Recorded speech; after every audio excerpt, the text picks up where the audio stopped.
Vilma Watt was president of the Republic from 1998 to 2005. Among his objectives as president, he sought to seek peace against Peru.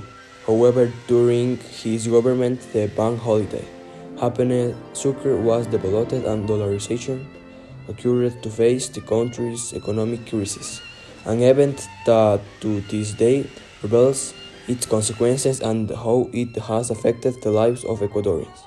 The decision made during his government led to his overthrow in 2000 after intense protests across the country, giving way to Gustavo Noboa. Gustavo Noboa came to power on January 22 of 2000. During his government, he made promises of social justice and persistence in the fight against corruption. Gustavo Noboa's government maintained the dollarization system and accentuated the democracy of popular initiatives policy by his predecessor. Among his most important actions was bringing drinking water for the first time to various towns in the Sierra and the coast, and especially to the province of Santa Elena. Lucio Gutierrez, 2003 to 2005. He was president of Ecuador from January 15, 2003 to April 20, 2005. In this government, it was discovered that arms had been lost, and it was speculated that Lucio Gutierrez made negotiations with Las FARC group. In 2005, there were many protests. On April 20, Gutierrez left Carondelet through the roofs aboard an Ecuadorian Army helicopter, and the Vice President Alfredo Palacios assumed the President of the Ecuador.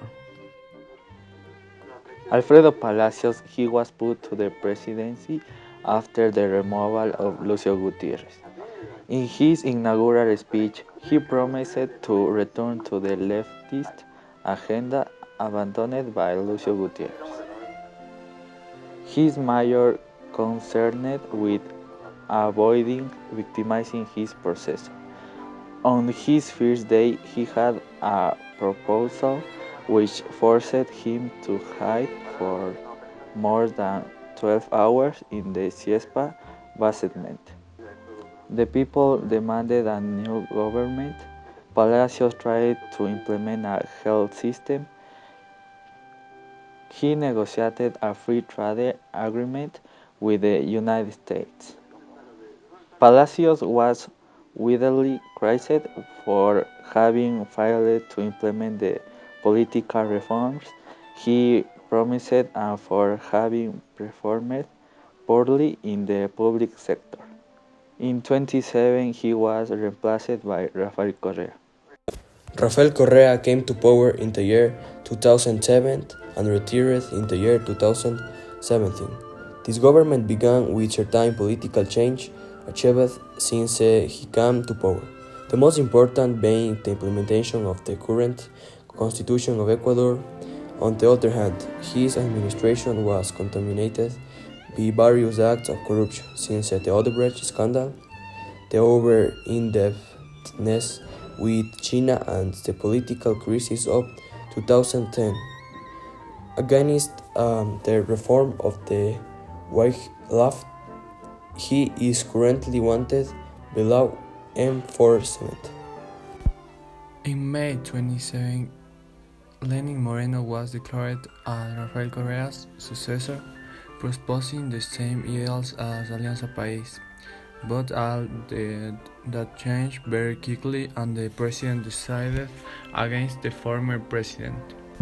When his government began, Lenin Moreno had the acceptance of 6 out of 10 Ecuadorians. Today, only 2 out of 10 consider Moreno's management as good.